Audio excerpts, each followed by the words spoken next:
Today we are going to be talking about the law of cause and effect. Now, the law of cause and effect is the underlying law of everything. And in Psalm magic, it's the esoteric meaning of the covenant between the creator and the created, is that the law of cause and effect is always in operation. And so if something happens, a lot of times we want to just say, well, it's just by chance, or it happens because there's chaos and there's no rhyme nor reason to it. But really that can't be true. If you are a scientist about things, you always look for the cause behind any occurrence, and you always can find it. Now, sometimes when there are accidents, there are still causes, like a plane crash. They have those little black boxes in there so that they can figure out what the cause was. Even though, yes, it was an accident, it wasn't intended. They didn't intend, hopefully, for that to occur. It wasn't by chance. It wasn't by chance. There were causes. Things happened that made those things occur. In our world, it seems like certain activities cause certain other activities, or certain events cause certain other events, and it looks like a chain reaction of causes and effects. For instance, if your great-great-great-great-great-great-grandparents had never met each other, you would never be here. So it looks like there's a lot of chain reactions going on in the physical world that are causes which have other effects and other effects. And you see this a lot too in astrology. Astrologers many of them are looking at transits. Well, this is coming, so you better not be here because of this and that. All of these cosmic forces that are controlling us. And that all may have its place, but ultimately, all cause occurs in the mind. When we talked about the law of mentalism and how to use the laws of mind, we were alluding to that fact that all real cause is in the mind, because all that exists is in the mind. So it's an illusion of sorts to believe that events cause other events. It does seem like that sometimes, but it's really the ideas behind those events are where the causation occurs. And we could say that all causation occurs within the invisible and all effect occurs within the visible. That is the flow of power from cause to effect, is from the internal to the external, or from the higher to the lower. Now, many people live their lives bounced around a lot by the cause and effect. We all experience that to some degree or another, where we are bounced around. It seems like we don't even have free will at all, that things are out of our control, that we can't control certain events, and so that we are slaves to the law of cause and effect. And it can seem very much like that. But one thing that we always do have is our ability to choose in regards to how we respond to these things that seem to be occurring to us in the phenomenalistic world. That is where our choice does occur. And if we remind ourselves that all cause is in the mind, how we respond to things is more powerful than many of us realize. That our response to things is where the next cause in the chain is. And where we sometimes can break a certain chain of cause and effect, or we can encourage a certain chain of cause and effect to keep going, where we can strengthen it. That's why when in the way that I understand things and the way that I teach things, it's the idea that our ego mind gets a hold of a situation. It will have its own series of causes that it wants to set into action. And if we recognize this, if we just assume that the ego is going to try to take charge in each and every situation, then we can be at the ready and realize when it's time for us to respond to a situation. If we realize that the first response is going to be our ego mind trying to put its spin on it and have a response and to set a new cause in action, we can circumvent that by noticing that that's always going to be what happens, and realize that there's a higher consciousness that's always available to us that has a higher set of causes that can be implemented. But our choice is the bottom line. And so when we choose to say, I'm not going to respond to this because I don't understand it. But there is a consciousness within me that does understand it. And if I can come from the point of view of asking how to respond rather than just responding, then there will be a new, higher set of causes set into action so that things will turn out differently. And that is a very powerful way of implementing the law of cause and effect, is to recognize that the ego mind has this idea of how it wants to proceed, which is going to ultimately result in more problems for us. So if I just recognize that that's probably always what's going to happen, then I can cut that off right away, cut off my response right away by saying, I'm going to wait and I'm going to ask that my inner guide show me how to respond to the situation. I'm going to just suspend judgment. I'm going to suspend my reaction, and I'm going to ask, how would you have me respond? And that way we are allowing ourselves to actually utilize the law of cause and effect rather than being used by the law of cause and effect, or it seems like we're being used by the law of cause and effect. And that's why also when we are working certain kinds of magic, like say angel magic, the wisdom teachings of those kinds of high magics are that the point of the whole exercise of working those kinds of magics is to get to the point where we are operating on higher levels of causation so that we aren't as easily affected by things like planetary transits and zodiacal signs and angers and lower emotions and combats and things like that, that we literally are lifted above the battlefield of this world so that we are operating on higher and higher planes of causation. And that's the point of high magic, but it's also the point of mysticism and a lot of other kinds of spiritual activities, is to allow ourselves to exist on a higher plane so that those causes are effecting things on a different level than what we're used to. And if we recognize that cause and effect is law, we talk about divine law as being a quality of spirit. We would say that divine law in the angelic system that I work with is under the auspices of Saturn and the archangel Cassiel. And all that means is that Saturn is very complete about law and the necessity of law and the necessity that law be obeyed. Otherwise, there would be chaos in the universe.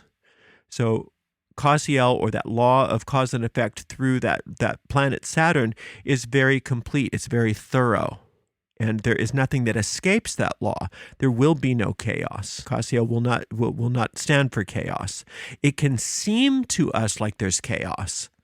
The reason why it seems like there's chaos is because we don't understand the causation behind it. We don't understand what the causes are. So it seems sometimes like there's chaos, but it's not so. There is no chaos. So the idea of working within spiritual systems so that we are not at the effect of our lower minds, that we're not at the effect of constantly working through what we might call body consciousness or ego consciousness, and learning how to instead activate a higher part of our mind, which sometimes seems so foreign to the self that we've come to know ourselves as, that it seems as though it's coming from an external source or an external being, but in reality, it's not. It's the same law of causation that created the universe, that created the cosmos. We are at one with that power. We always use that image that we are like a beam of light out of a central star. So if that star was the all, or God, if you will, and we are all expressions of that, all outpicturings of that, all extensions of light. They say in the Golden Dawn, light in extension. If that's really what we are, then all of the chaotic happenings that we are experiencing in the world must be happening within the realm of some sort of hallucination, nightmare, or illusion, because those things don't jive. Those problems don't jive with the truth of our being an extension of pure light and perfection. So the higher and higher we allow ourselves to raise in consciousness, the higher those causations are, and then the higher the effects that we experience are. So a lot of times when people are, like, say in Las Vegas, playing games of chance, the craps, slots, poker, things like that. Or even when we're reading tarot cards, we randomize the cards so that by chance, certain cards come out in a certain way. But in tarot cards, we recognize that it's not chance. We recognize that it's cause and effect. Otherwise, we wouldn't bother doing it if it was just chance. It would mean nothing. But in Vegas, we are experiencing this idea of chance happening. But in reality, chance can't happen. It's impossible. We just don't understand why those dice fell the way they did. But there would be all kinds of reasons why. There's just like a whole chain of events that happen that cause the dice to come up in a certain way, or the cards to come up in a certain way, or the wheels on that slot machine to come up in a certain way. But through the law of averages, if we kept doing it again and again and again and keeping track of it, we'd realize that those chances eventually even themselves out. They eventually even themselves out, and they reveal themselves to be more average than they seem in the moment. But in the moment, it seems as though there's no law involved. It's just a chance. But that's not true. Gravity is happening in a certain way. Muscle activity is happening in a certain way. There's all kinds of reasons why things occur the way they do, even though we aren't able to necessarily analyze them. So the idea that you're here by chance, or the world is here by chance, or things occur by chance and accident is an erroneous idea from Hermetic perspectives. Everything has its cause and thus its effect. If there's any effect in our experience, there is cause for it. And that's what that covenant is in the Psalms. If you're experiencing something, it's through the law of cause and effect. If you want to change that experience, you must change the cause. You can't change the experience because the experience has already happened. So if you want a new experience, you have to find new causes. Now, the problem is that the ego mind thinks that it can figure it out. The ego mind thinks that it could just go and figure out how to have these causes. And it's constantly on a wild goose chase, trying to find ways to force things to be the way that it says that they should be. And totally not understanding how cause and effect actually works. Whereas when we learn how to quiet our minds and get involved with that spiritual understanding and ask for that higher guidance and that higher wisdom, that part of the mind does understand where cause and effect works and how it works, and does understand how to release us from the effects of the causes of the ego, to release us from the effects of what we think are chance, and to learn how to think in higher ways so that we have new causes that cause new effects for us. And this is not easy to do. If you think about it, each and every person on this planet is trying to circumvent the law of cause and effect in one way or another, is trying to find a way not to have the effects that they're having, or to recreate certain effects and undo other effects, and fighting with the law and trying to move about effects in such a way so that they can have new causes. We forget that we're all one. We are one with our Creator. We are one with each other. That we don't have these little personalities like we think we do. We don't have these little bodies like we think we do. We don't have a lot of the effects that we assume that we have. But we're preoccupied with the illusion. We're preoccupied with this world. And so we get really lost in the jumble of it all. We get lost in the soup of it all until we make these new choices to move up in consciousness. We really don't ever have much success in working with the law of cause and effect. Instead, we are very much like little leaves in the wind here, being blown about against our will. The ego is very smart about keeping us stuck here too, because it'll say, "Oh, no, you're a free agent. You have absolute free will. You do whatever you want." And then it throws a hunger at you. Then it throws a conditioning at you. Then it throws a lust at you. And you realize it's telling you that you're making choices, but you're not. You're being compelled to make the choices based on your bodily hungers, based on your bodily lusts, based on your angers, based on the idea of revenge, based on your warped idea of what romantic love is supposed to look like. All kinds of things that we think, oh, I'm making my own choices. I'm in charge here. But you're not. You're just an effect of a bunch of causes that the ego will constantly throw at you to distract you from making real choices, distract you from having real freedom. And real freedom comes from saying, I don't necessarily need to follow that lust. I don't necessarily need to follow that hunger. I don't necessarily need to follow that anger. I don't necessarily need to be in a relationship that looks like this or looks like that just because I think I want that. Instead, freedom comes from saying, maybe yes, maybe no. I need to question everything. That's when you start being able to break into the law of cause. Rather than just being an effect, you start questioning things. You start questioning, why do I think I want this? Why do I think I want that? Why do I think this needs to be that way? Why do I think this is bad and this is good? Those kinds of things. Why am I responding to the world the way I'm responding? Question whether that's even valuable. And then learning there's a source of cause that we're connected to, an intelligence that we're connected to, that we can confer with at any time that we desire and say, I don't know what to do. I don't know how to respond because my responses are all based on conditioned responses. So I'm not responding with freedom. I'm just an effect of all of those things. But I know that you who are within me as a great teacher knows what my best response is, knows where my power lies, knows how to connect me to the world of cause again. And so I'm going to ask to be taught, like the young Arthur was to Merlin. He just had to say, I don't know anything. And Merlin taught him. Merlin taught him one little lesson at a time. Well, you have a Merlin inside of you that can teach you one little lesson at a time about how to get back into the realm of cause so that you are a powerful person, you are a free person, and you do have power over circumstances, you do have power over your mind, everything. It's not the power that your ego is trying to convince that you have, which is the power for you to stay stuck. It's the power of spirit, the truth of who you are.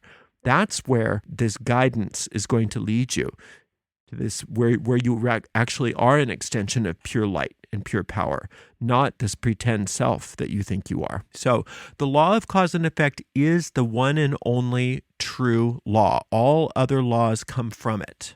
All other laws come from the law of cause and effect. Law of cause and effect is king. The ultimate cause is the oneness of the universe, and the ultimate effects are everything that comes from it. The small causes are the causes that come from your limited ideas about yourself, your very limited ideas about your place in the world and how the world works and what your relationships are about and all of those things that the world will present to you. Your idea that you can overcome those things all by yourself, those are sometimes very nefarious causes. They cause very nefarious effects. Those are the causes that cause problems in our lives. Is these ideas that it's up to us as individual separated little selves to go figure out how to work things and how to operate within this big bad evil scary world. We've put an absolute impossible task before ourselves and then wonder why we're unhappy. It's because we are constantly at the effect and never at cause. So if we want to be at cause, we have to first realize that what we're doing isn't working at all of it. None of it's working. The way that we're interacting with the world is we are just bumping up against effect after effect after effect, and we have no possible way to cause any change. But within us is the truth, not this lie. And the truth is that we have absolute ultimate power over everything in our lives. Absolute ultimate power over all of it. If we can but get into that realm of cause, that higher realm, that higher consciousness of cause. And we do that, how? By asking to be taught, by becoming that Arthur to Merlin, that student to the teacher within us. And that teacher is our own awareness. So the more we are aware and the more we are able to view things and see things and notice things as they are without responding on our own, the more quickly we are lifted up into higher realms of causation, and then we have power over things. And that power comes spontaneously sometimes because we're not trying to guide it ourselves. We're not trying to direct it ourselves. We are instead allowing infinite intelligence to guide and direct us, because we recognize that as small little ego minds, we have no more way of understanding how to navigate our lives than we can trace back all of the causes to those tumbling dice in Vegas. But infinite intelligence does. Infinite intelligence has absolute understanding and is very, very willing and eager to show us. And so that's why we do things like meditation and spiritual practice, so that we can align ourselves with a different mindset than that mindset that we have concocted for ourselves, which we tend to call the ego mind. The law of cause and effect is the bottom line law of the universe, and every effect has a cause. And you have access to the higher realms of causation, which supersede the laws of this world. And the way that we get access to that and we claim access to that is not by trying to go claim it ourselves, because we would never find it, but by asking to be taught and learning to delay response, learning how to not react. It's hard, I know, but learning how to not react and then asking and then being led, and then we are guided, and we do what is in front of us to do, asking and being guided every step of the way. That is how we access that law of cause and effect on the higher planes, so things really can work out for us. Sometimes at the beginning it seems like a very slow process, but in reality it's very quick, it's very rapid. It's just that we have a hard time giving up our addictions to our effects. A lot of times we have a hard time giving up our addictions to the world as we think we know it, and our sense of control over the world that we think we have, which we do not have. The illusion that we have a lot of power over this world is something that's very challenging for us to give up in favor of the actual power that we do have over the world, which is very foreign to us when we haven't really experienced it. And that's why we say slowly is holy. Taking things one step at a time and learning how to avoid reaction and instead ask and be like a little kid to say, I don't know what this means. Show me what this means. Show me what that means. Show me what this means. Show me how to respond to this. Show me how to respond to that. And as we do that and we become more and more proficient in becoming very good students, becoming very good apprentices, magical apprentices to the great wizard within, we start having things work out for us. And people look at us and say, whoa, aren't they powerful? And they don't realize that the reason why we're so powerful is because we're accessing the power that everybody has. But we're doing it not because we're trying to be powerful over the world, but because we're trying to relinquish our control over the world in favor of the power to create. And that power to create is always there for us. And that is the ultimate accessing of the law of cause and effect, that ability to ask, that ability to be a student, to be like a little child, or like they say in Zen, like an empty rice bowl, to empty our minds. Thank you so much for spending a little time with me today. I really appreciate you. And until next time, blessed be.